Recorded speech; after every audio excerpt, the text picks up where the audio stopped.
Good afternoon, everybody. It is my pleasure to introduce our friend and neighbor, Hans Weitekamper. Weitekamper. Is it Weitekamper? I'm sorry. Weitekamper. A short summary covering Hans's life. Hans was born and raised in Bielefeld, Germany. He attended and graduated with a degree in engineering from the State University. Upon graduation, Hans accepted a position with the Signoid Corporation, an American company, not realizing that he would be staying with the company for 38 years, working in different capacities.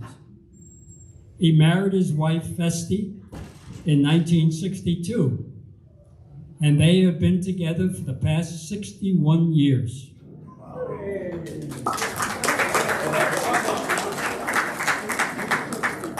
Together with their 3 sons, all born in Germany, they were transferred to the company headquarters in Chicago, where he was now vice president for domestic operations.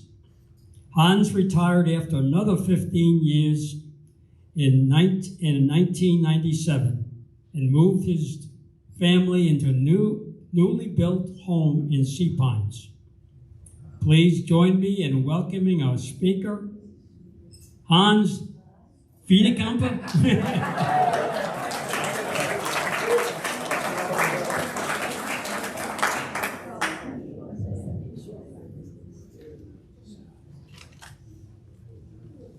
Welcome, all of you.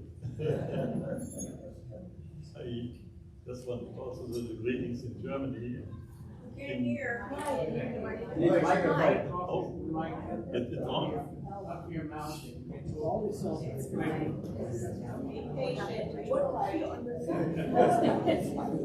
Hello.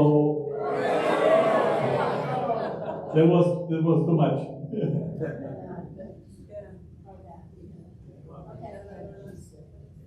Hello. Good. Okay. Yeah, I was. I heard several of your speeches, and a lot were about the services and the wars and so on. And I can only just see Mika over there, Mika and Henrik. They gave us an earful of the Second World War, and the end of it. And I was hardly not born at the time. But I will just tell you a little bit from the beginning what I experienced about the war. And it was, actually I was 4 years old, and wait a minute, let's see if I can get you a picture. You see that guy? That's the oldest picture I could find about me. Because we moved 4 or 5 times, and some picture got lost. And, so I was told afterwards, people, when they saw the picture of the family, they said, yeah, you always wanted to be big right away, and you always wanted to dress like your dad did. So that's why dad's stick and head and pipe and everything. So I'm without that. But that was 4 years old, and the World War was going on, but I had no idea what the whole thing was, what was going on. The only thing I realized, I remember, on Sunday mornings, it was father and son's time, and we always wrestled in bed and on Sunday mornings, and had a lot of fun, and did walks and everything else. And one morning there was our what's the name of it? Volksradio. No. Yeah, Volksempfänger. That Hitler wanted everybody to get the same, like Volkswagen, and then and then everybody get a Volksempfänger, which is about this side of a box, and it makes noise. And but there was a voice on there, and I don't know if it was German or another country, and it talked about America declared the war on Germany, and my father immediately stopped wrestling with me and so on, and he got a very serious look on his face, and he said, "That's the end of it."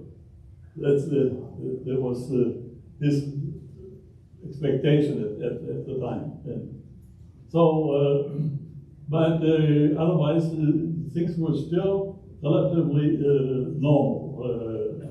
But as the years were going on, things got more sparse. We couldn't get anything, like some foods. Like I can never remember that I ever saw a banana much later after the war, and things like that. And the other thing is when it really got tough, also in our small city Bielefeld. These are some pictures from Bielefeld, and the left side is a castle built 1600 sometime. I forgot what it was, but that's the castle again. But we lived in one of these houses down here, and I just wanted to say Bielefeld was an industrial town, but it was light in industry. My father worked for a foundry, and his foundry was making normally machine bases and so on. But this time, over time, they were recommissioned making machine gun bases for the Hitler War. And so therefore, they were, my parents were necessary for the war effort, but as kids, we were sent to the countryside, about 8 miles away from where we lived in the city. And that was actually also torture, because the bombing started, and we could see that the bombers came from England, Americans and British, but mostly British at that time. And then from a distance, we could see the black bullets coming out of these planes, and then all of a sudden the blue came up down there. We saw the big steam and so on, and it was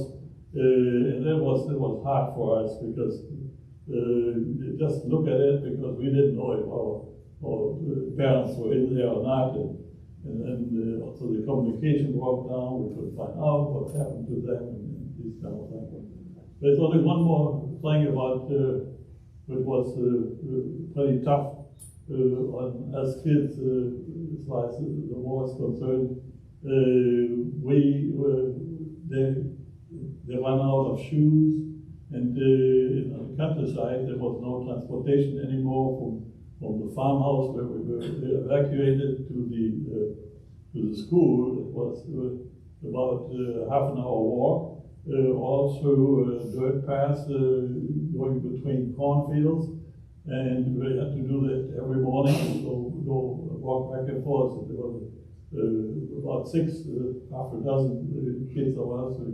We always meet, and then we walk to school and come back. And so this one morning we did the same thing, and then we heard some noise in the air. And then promptly enough, we looked up, and there were some British Royal Air Force fighters aiming directly on us. And everybody knows this is not a good place, this dirt path between the cornfields. So we all say, get into the cornfields, and we all run into the cornfields and then lay down, and then promptly enough, they were shooting.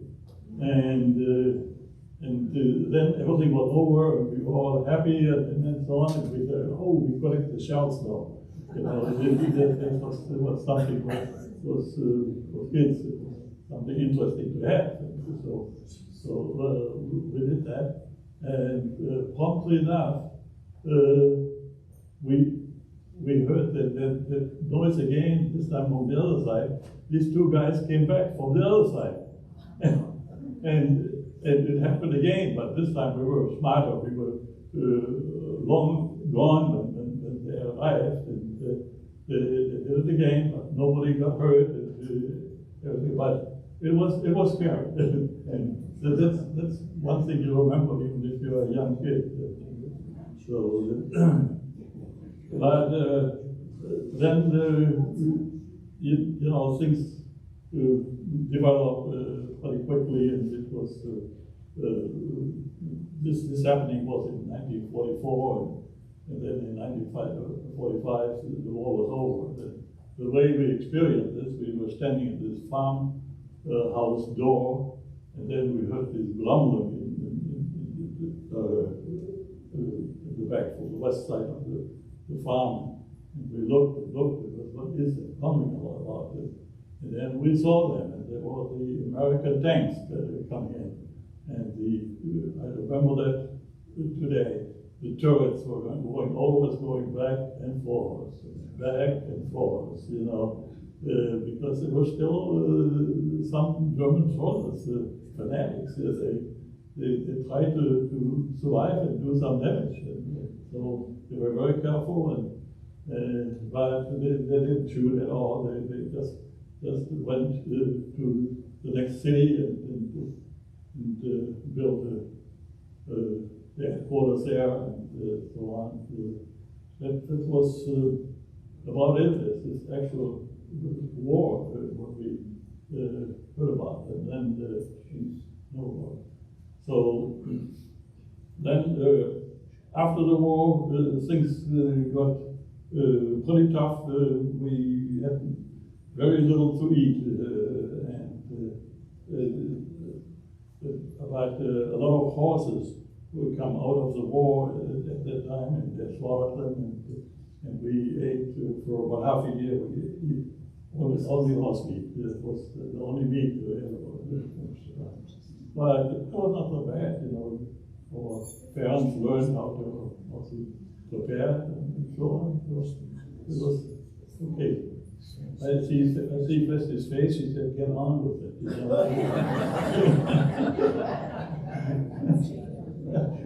But yeah, that was about it.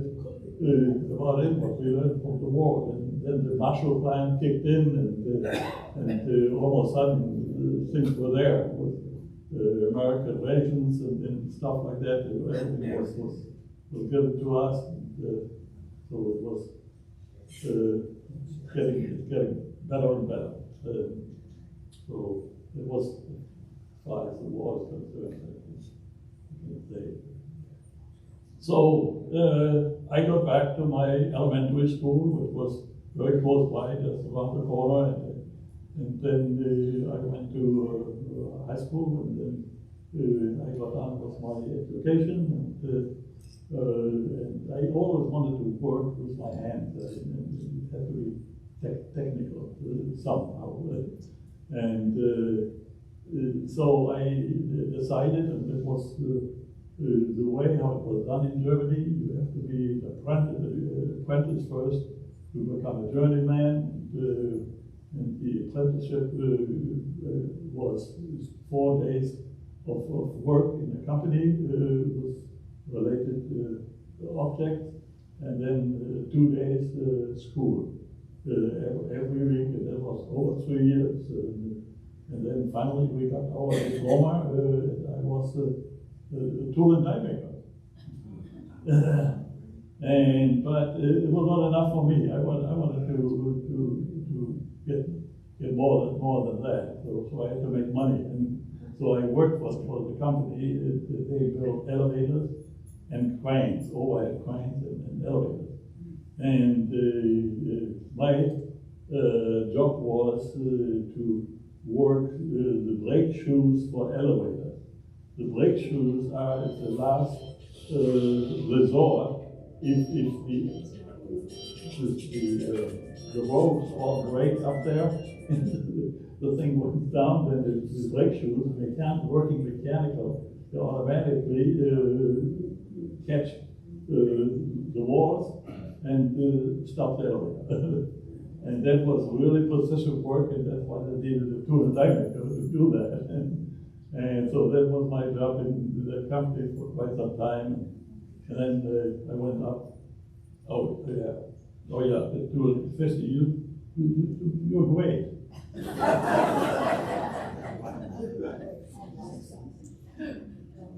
That's a tool die maker. Right, and then after that period, I had enough money that I could go to school because tuition was not, there was no tuition in Germany, but you have to live. And so I went to school, and then I graduated 3 years later as an engineer. And then things were going on, and in the meantime, I read a lot about America. As a teenager, I wish, one time I could be in America, just for vacation to see how it is, because I heard so much about what kind of a different country it is, how wonderful it is, and so on. So I said, I gotta try to get a job with an American company, and that might be the best way of getting to America. And so I interviewed with IBM in Stuttgart, Germany, and that was a big disappointment. There were some very well dressed interviewers, and they were very stiff. And they started out, if you work for IBM, we have certain standards you cannot break. You have to, even if it's a technical job, you have to wear every day. You have to wear a suit and tie and so on.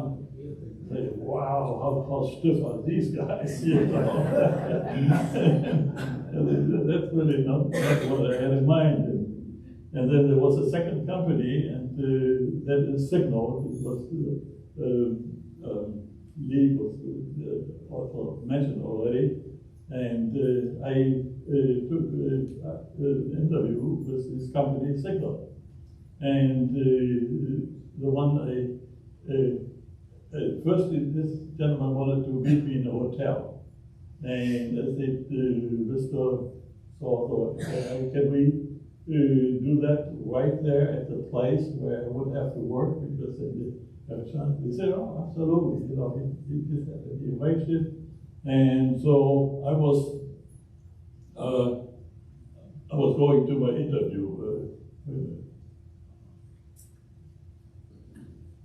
Oh no, I forgot something. What I forgot in engineering school, everything was new, and we founded a fraternity. This was kind of head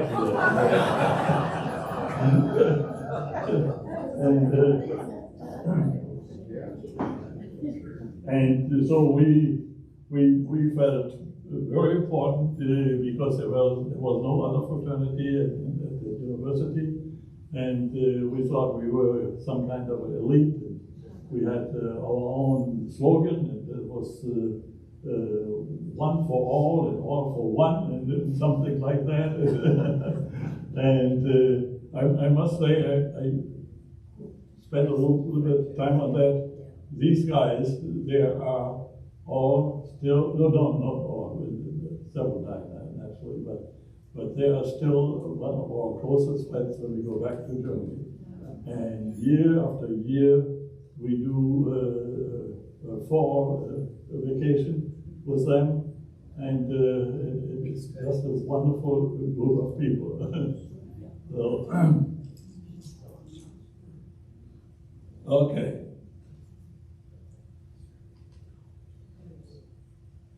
Oh, I almost forgot.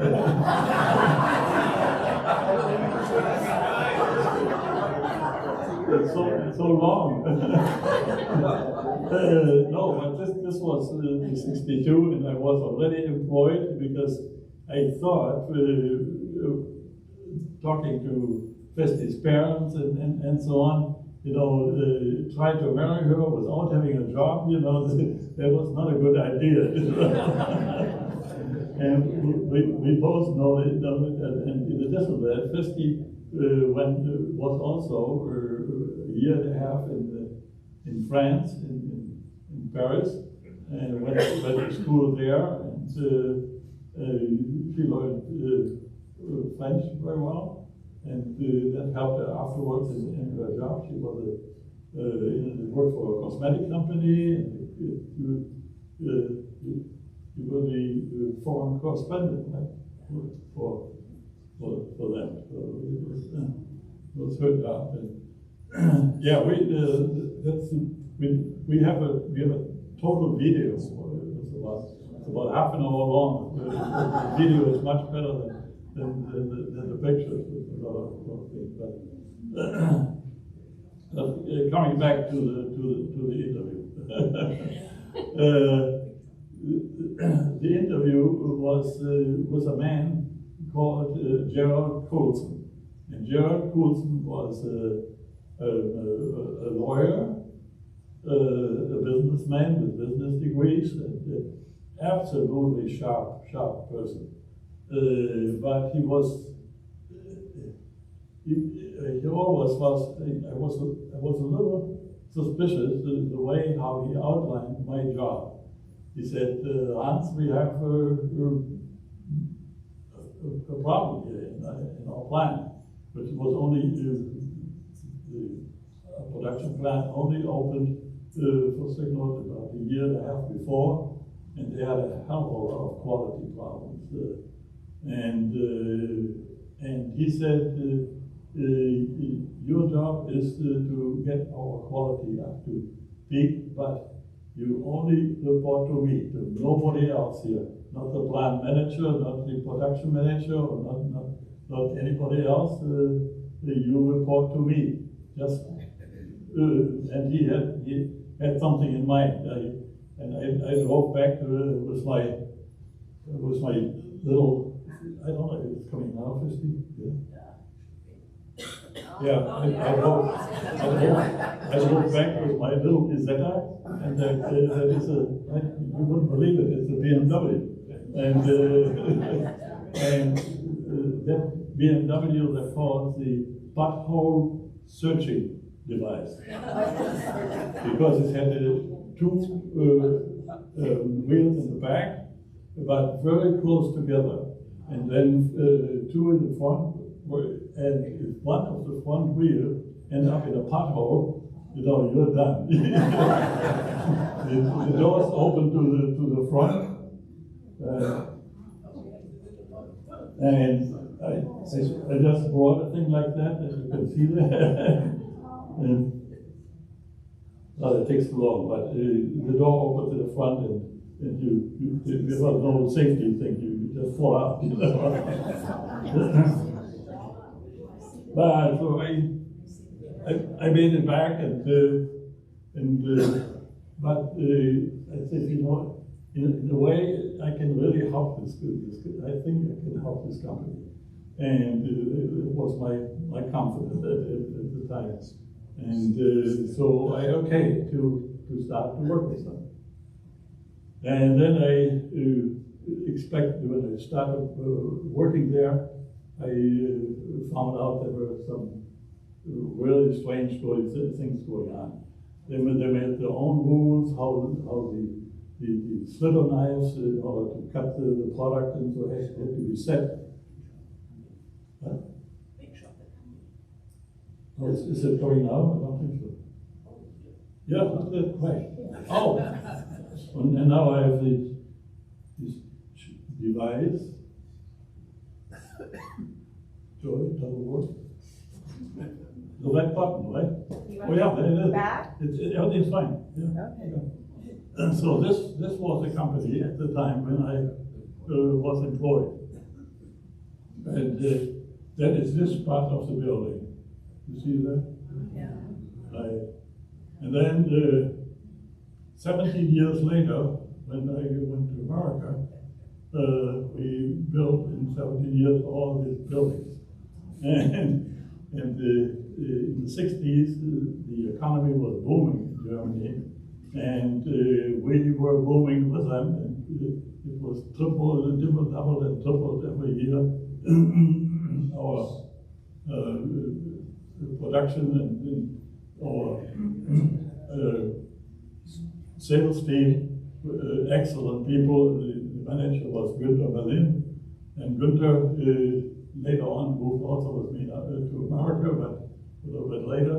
And Günther was always selling, and I could not produce enough for him, you know.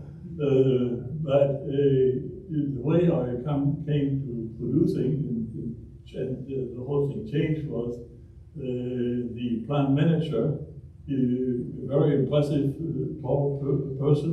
He had his own way of doing things, but he did also some serious things very wrong. One of the most serious, which cost him his job, was he was in caboose with the vending machine owner, and he got his percentage every time the guy filled the vending machine. And I did not realize that, but I only know he was gone from one day to another. And and we were on the way working out our quality powers and so on. And so Gerald Colson didn't even tell me about it or anything. He just made an announcement. Hans is the assistant or temporary plant manager now until we announce another one. And then for 1 year they didn't announce another one, and they made me plant manager. And that was the time also when the first time I went to America. It was sorry? What are you doing? Right. These are some of the pictures after we start building. And this is inside. This is the big steel coils we bought from steel companies. Actually, all our plants worldwide were all close to steel companies because we needed so much steel. There was we did 60,000 tons a year with the Thyssen steel mill in Germany. And then later on, when I came to America, it was 600,000 tons of steel. We did with United Steel and other companies. So we were the big shots for them as far as customers is concerned, but they were the big shots for us also to use our product. And our product goes around all their product. It was hot rolled or cold rolled. These big coils you can see, they're strapped with our product and so on. And we had, this is the way these steel coils arrive, and we slip them first, and then our rolling mills, they were smaller than that. Then when we had to split them into small, very narrow gauge things, strips.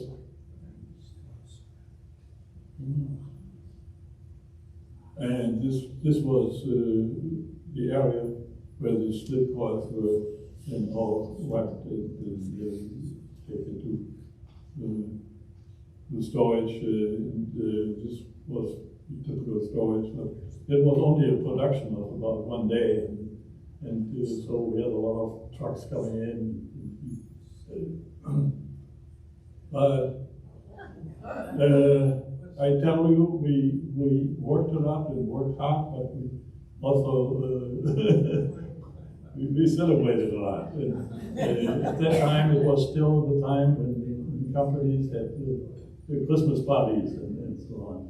And every Christmas party, I can remember in Germany, our sales force, they had their own team to entertain us. These were the signal angels, you know. Angels, sorry. The signal angels.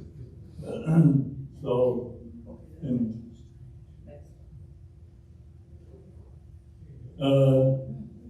yeah, this was a big jump now.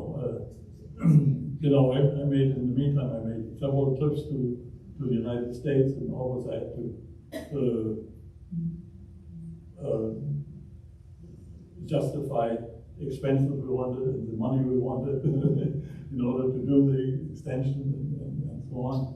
And then at the end of it, after 17 years working there and building all this stuff, I had to say goodbye. And this is an extra story. But the one on the left side, that is my successor, Dr. Jacko, and he was a nice guy. He became a friend also afterwards in Germany and there and so on. But tell you, I would like to tell you about now how I came to America. In these 17 years, we got Esty and I, and all of us at the Weitekamper factory, we got to know Americans. And very early on, I realized my English is not good enough to do all that, what I really wanted to do. And so I went to Berlitz school twice a week for 2 years at night. And so at least get better fluent and so on. A lot of it disappeared later on, and I show you the 3 ladies which were responsible for it. In the 38 years I worked for the company, I had 3 secretaries, and you will see the picture later. And these ladies were so good. You know, I was giving the concept what I wanted to say and so on. And they made a beautiful letter out of it, and they really did a hell of a job. And there was a kind of a similar thing with Gerald Coulson, the boss in Dienstwagen in Germany. He at the beginning, when I was the plant manager, he said, you know, I have to be in the plant many more times and see if you really does a good job and if things go right and so on. And he started also managing. He did things behind my back and created 2-3 times a big disaster. You know, for instance, we had to a new addition. We had to change things. We had to move a lot of steel and other things back and forth. And he said this. He said, how long will it take that? And I said, oh, maybe 4 or 5 days. He said, we do it differently. You put a rope around the feet of this huge stack of things, whatever it was, steel, you have to move, and then you put the fork truck, the heaviest fork truck we had, the 10-ton fork truck, in front of it, and then you just pull it slowly over there. And they said, Jerry, it will not work. It will because it's headless. You know, they said the word headless, and there was nothing down there. So he got his way, he did it, and the whole thing, kaboom, was in the entire plan. It came all down and so on. It was a big mess. So it was the day when it changed. He stayed out of it. And there was also another thing, because he was in a similar situation like I was. You know, I was not totally in the command of the American language, English language, and he was not totally in command of the German. And so at one time, he told me what he would have done, and I worked it out and had a plan, and he did it, and then he was fuming, but only after he asked me I should come to his office and talk to him. And he was, didn't I tell you that we wanted it this way and that way and so on? And I said, Terry, I tell you exactly the words you gave me, what you told me, what I should do, and I will do. And I thought, I do a good job, and I did exactly what you said. He said, Hans, never do what I say, do what I think. that was his logic, you know, kind of thing. But anyway, we became, later on, we became pretty good friends. And when he had to go for a longer time to America or so on, he trusted me his house keys and to look after things and all this kind of thing. But anyway, so after this 17 years, I made another trip to America and made this presentation, and then our chairman was in the presentation, and at the end of the speech or the presentation, I asked, he asked me, Hans, you know, before you leave, can I have an hour with you? And I said, you know, Tom, if you ask me, you know, I better have an hour, you know. So I was getting into his office and met him, and we just said, sit down. I have to tell you my plan. And he said, well, what is the plan? And then he made the offer to move us to America. And it was absolutely not expected. I had no idea that I should go. We lived a wonderful life in Germany. We had our house with a swimming pool and everything else. He said, the only thing what I'm asking you to do is, he explained the offer to me, and he said, the only thing what I'm asking you to do is, you cannot talk to anybody but Festi. Nobody. And Festi cannot talk to anybody, not to her parents, not to her friends, not to your children, nobody. And I said, Tom, that sounds strange, you know, that should be a positive thing. He said, yeah, you know, but it's a kind of a delicate situation. We have three very capable managers here in America and in our company, and they're all looking for this job. It was a vacated job, and they are all looking for the job. And if you go home and think about it and then turn me down, and it is out, he said, these three guys look bad. They will look at that very bad. They said, we are the second or the third best, and not we were not really chosen. Something like that. Say, yeah, I understand. So I went back to Festi, and we two, had 6 weeks to think about it.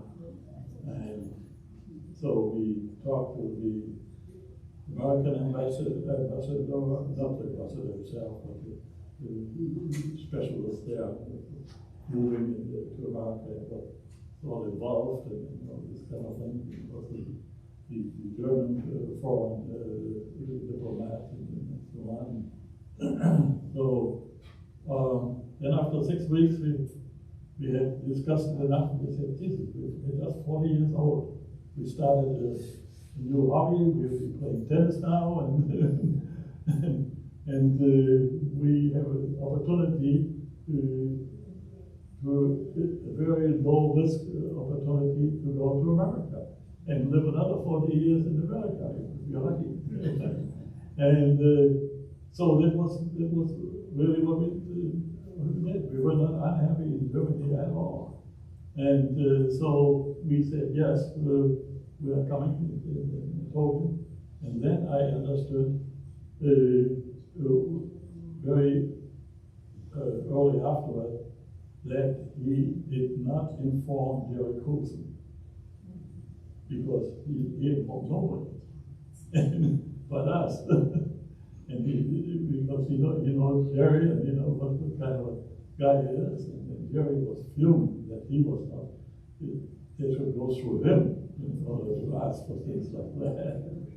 So that was the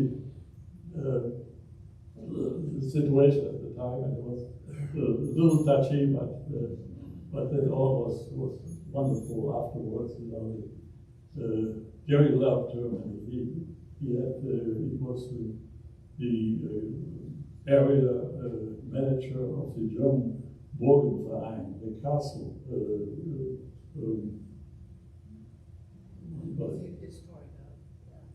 The historical castle fraternity or whatever. And so he loved these castles. And ultimately, he also bought a castle, not in Germany, but in Scotland. And that was a very, very rough place. It was the countryside, and he invited us several times over, but we never went because we saw pictures of the inside. It was quite very hospitable, the whole thing. But it was scary, and he bought it, and he got his will, and now he was the castle owner, and he got the title. Was the castle. And he was a baron, right? So, and then he told me at the time, it's an old little couple, all these stories, but he told me at the same time, he said, Hans, you have to be without Hans Warich for 4 weeks. I said, why is that? And Hans Warich was a very, very talented painter. And the story was the family wanted all their family pictures, the old oil pictures from the portraits. They wanted to take them all with them. And so Jerry's out was to have them all copied. And you wanted Hans Warich, my plant engineer, going over them for 4 weeks. I say, no way, I cannot do that, And he said, yeah, I will talk to him. And they made a compromise. So Hans took 2 weeks out of his vacation and went over there and painted 5 or 6. Yeah, but he was excellent. You would not see that there was a difference between the original and the copy. Anyway, that was the end of it as far as Germany is concerned. We went over there, our friends and family, they were very, very unhappy about it. They said, how it all is in America, how hard you have to work, and you don't have any much less vacation than we had 6 weeks vacation at the time in Germany, and you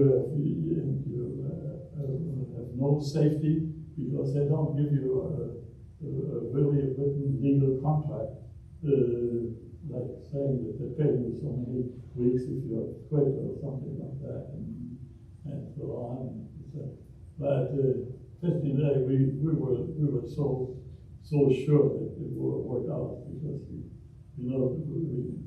get to know the founder of the company, John Leslie, his son Jack Leslie, who became the chairman at the beginning, before Tom gave the offer to us. Both were in our house in Dinslaken, and Festi cooked for them, and it was so we know what people they were. They were really nice, so America, there was a lot of surprises. They Signal did not tell us about. They did a lot. They helped us a lot. But there were also certain things they didn't think about. For instance, we made 2 house hunting trips, right? Yeah.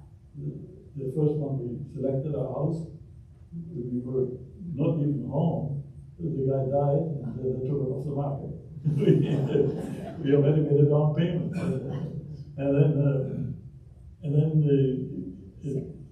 then the second time, we found a house, and it was a slight compromise, but it was okay. So we then moved over there, and that move was an experience in itself. First of all, we had to put our entire house in a big container, huge container, and our car went separate, right? The car went separate. Right? So we could do all that. So, but we were already in America, and we didn't know where the container was with the house, and we only had that empty house there. So we stayed in Lincolnshire, Illinois, at the Marriott Resort.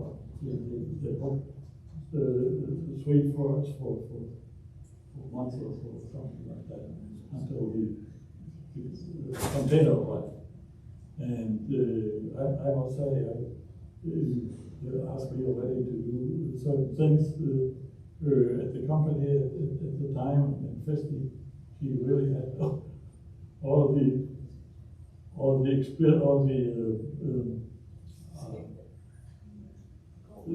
first difficulty. We had no problem with this new neighbors. The new neighbors were fantastic. After we moved in, they came in with a long line, and everybody had a champagne or cake or cookies or something like that.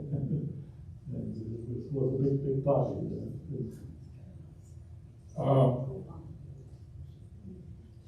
Let's see. Hey. Oh, I have only 10 minutes left. I go fast now. Fast now. This is Jerry.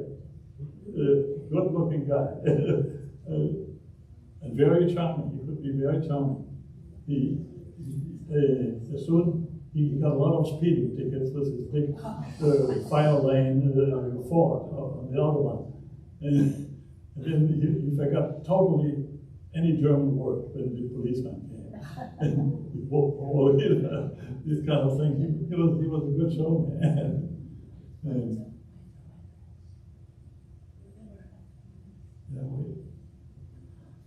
okay, this was a farewell party at the Dinslaken Germany plant, and so I invited all the supervisors and the foremen to the party, and we had a great pizza party, and then one of the guys he could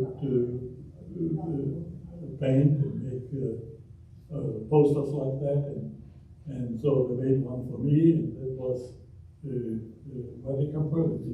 They climbed up the stairs in Dinslaken up into the clouds, and then they say Achtung means attention.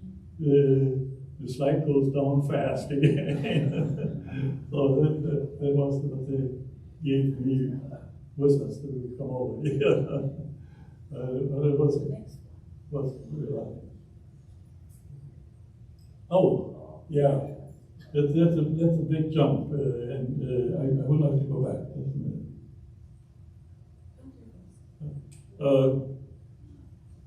Coming to America, we talked about, I said about surprises. I had no idea that my job was also to go to the annual steel mill meetings with the biggest customers, and that all these meetings were all golf meetings. With a big golf to do, with a gala dinner afterwards, and so on. And I said, I cannot play golf. I never had a golf club in my hands. I know it looks like, but we had a metallurgist working for us. And he was an excellent golfer, and Art Nelson and Art. I said, Art, you have to help me out. So I took a crash course with Art, and in 2 weeks I had to be at the Wilton, West Virginia, Wilton Country Club golf course. It was Wilton Steel. And so I did my thing, what he said, put the thumb here and do this the right way and so on. So I teed off, and the ball went straight and far, and they all looked at me. You saying you never played golf in your life? But what came next was horrible. I dug a lot of holes, but the ball didn't go nowhere. So we came to this gala party at night, and there were all these prizes lined up for us because we were the customers. And so all the winners and the outstanding this day, they did something special. They had a prize there. And there was also a very nice golf bag for Hans Weitekamper. And I said, wow, is that the way it works? Because I was terrible. And then it came to mentioning all these prices, and then there came Hans Weitekamper, and he said, Hans, get his prize for the farthest of the pin. So there's all these salespeople, they're so creative,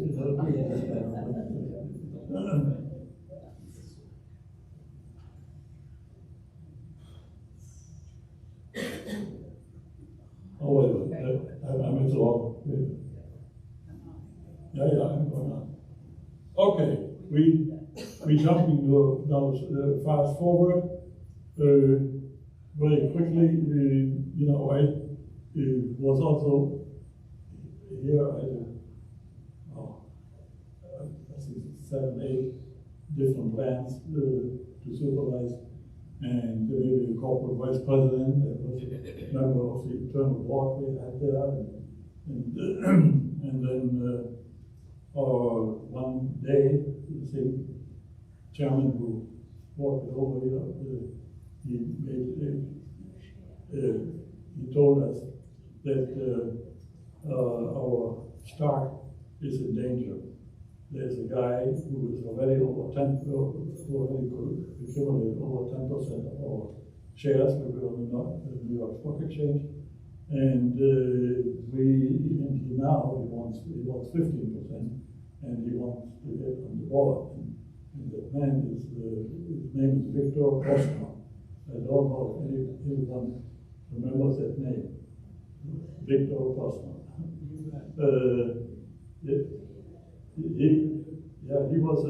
He was a Carl Eicher hand, but worse than Carl Eicher. So he bought these companies and breaks them apart in pieces and sells them again. So he said, okay, we know that we know we have a lot of cash in the bank, and what we can do with our own cash, we can do with our own cash. And he made us a proposal let's do a management buyout. And so it was the proposal first, and but with some facts and figures, and it sounded promising, and we all actually had a positive reaction to it. And then in the second meeting, shortly after, they came out with the figures, and in the meantime, I contacted Goldman Sachs and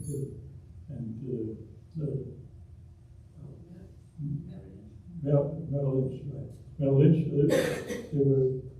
took our interest. The Goldman Sachs took the shareholders' interest, figured out the price for the chair. We know what we have to come up with, what kind of money in order to buy the company.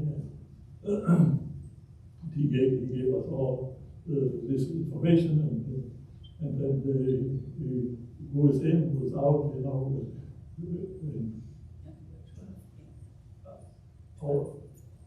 All but two.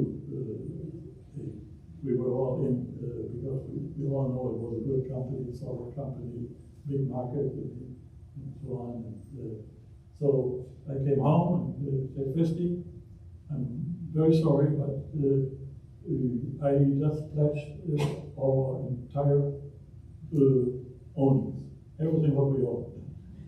The house, the cars, everything what you can think about. We are bankrupt. And then I explained to her, because I couldn't talk to her before, you know, before it was done. And she was, what did you do? No. It went through, and we took the company private for 5 years. And in 1986, we had an internal board for the private company, all good businessmen, and also the chairman of ITW in Chicago, and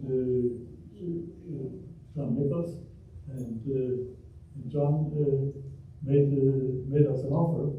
ITW wanted to buy us. I think the initial offer was $28 a share or something like that, and we turned it down.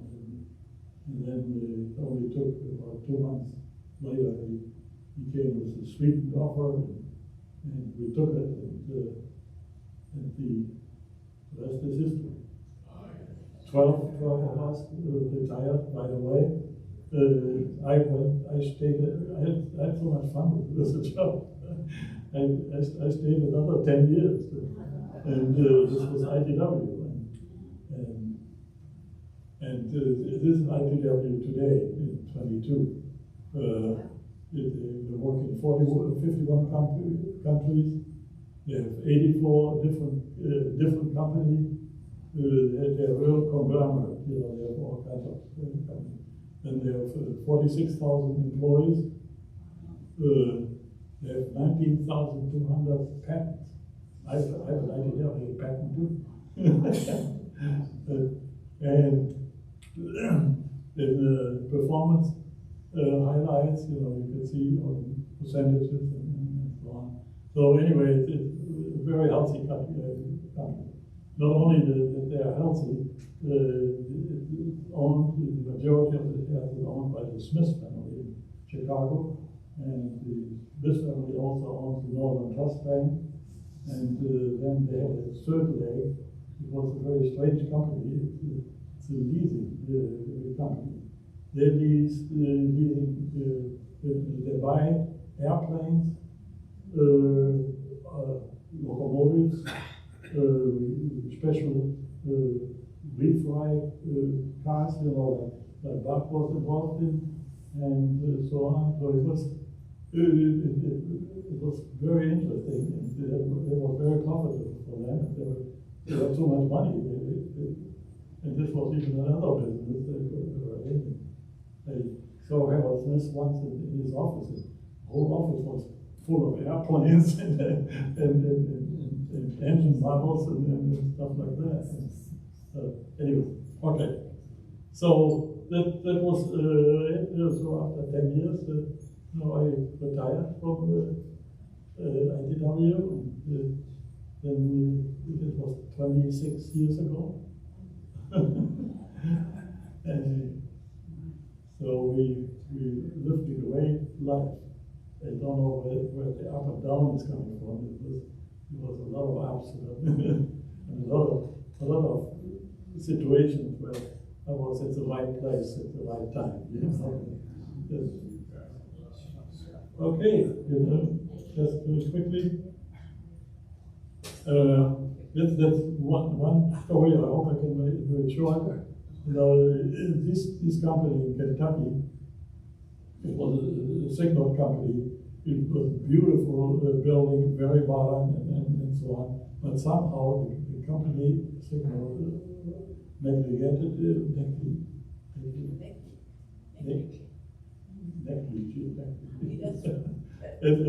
Anyway, they didn't take care of this company. So I said that's wrong, because it's at the right place. It was Florence, Kentucky. We should really get new production things in there, and we did. We built a railroad connection that they could get raw materials, railroad, and all this kind of thing. So the company went from 300 people to 25, and then within 2 years we had them back to 250 people. And and then yesterday we went to the Christmas party the following year, and they represented us to be a Kentucky colonel. and they said, "Here, this is it." They showed me a big long letter with 250 signatures on it to the governor. And I deserve that. I thought, this was just my nature, that was right, it was the right thing to do. So I'm a Kentucky colonel. And I'm in good company with Winston Churchill and Marshall Montgomery and all this stuff. Okay.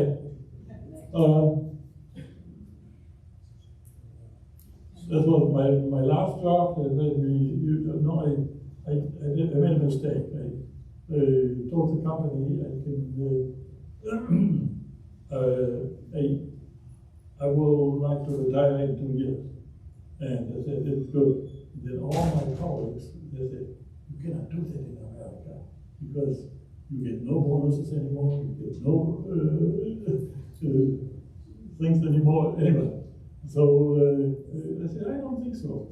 And so I told the company, and they said, yeah, okay, you're going to be in the middle of your organization, you guys, and then in the meantime, we have a job to do in Australia, and that's the last job we should do, buying a company with 5 different companies, but we only want 2 of them, and you have to divest the 3 So we worked with that, and 59 we both moved to Australia.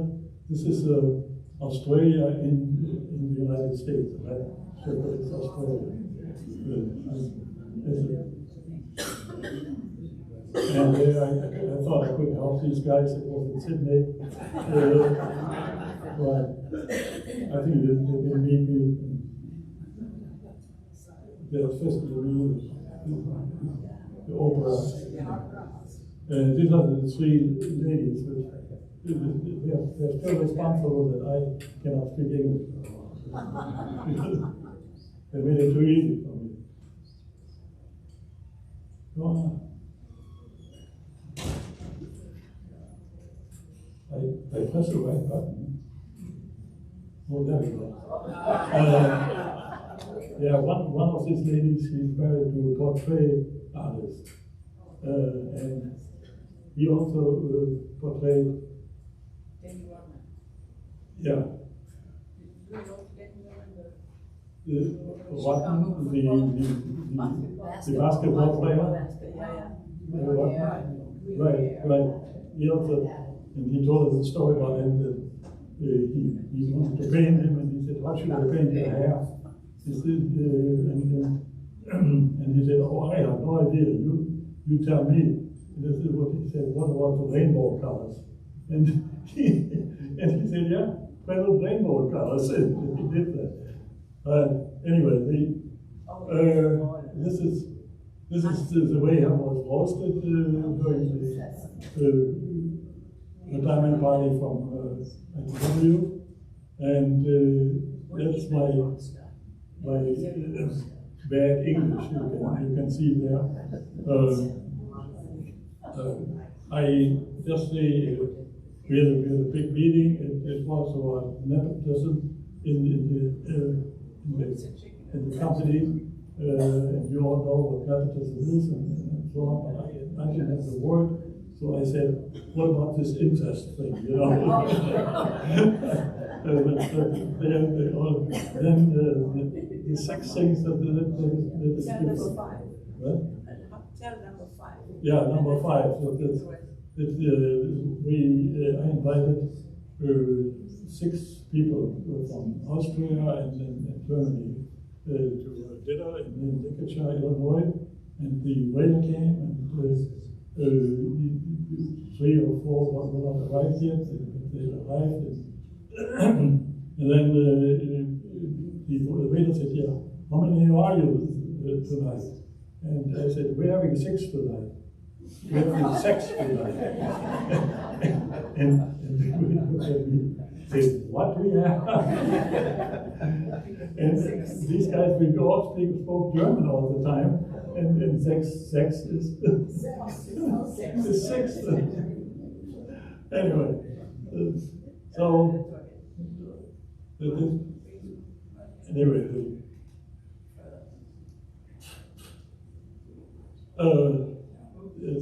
the guy with the blue coat is John Nichols, the chairman of ITW, very, very good man, good businessman.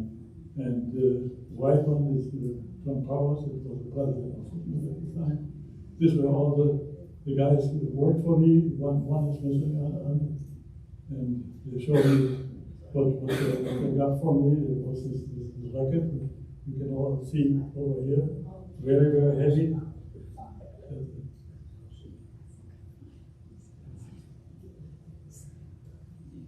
Come on.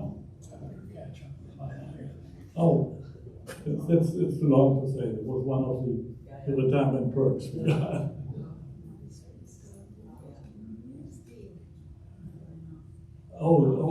It's retirement. It's here in Sea Pines, and we had a party with the players afterwards, and Christie's flirting with Timmy Collins, and Smith. Then I got involved with the car show here in Hilton, and Jennifer is my daughter-in-law. There's a picture of us two there. And I tried. Yeah.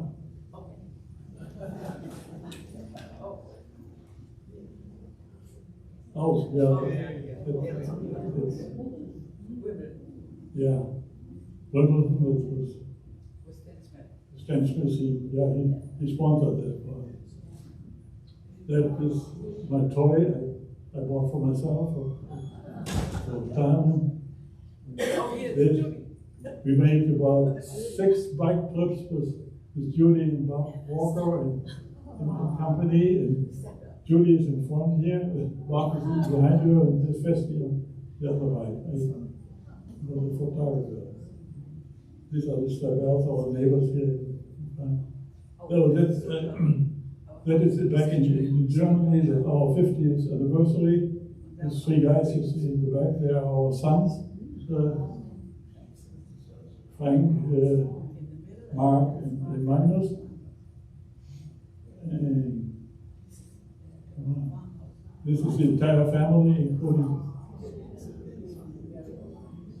grandkids. And that is the last picture. Sorry,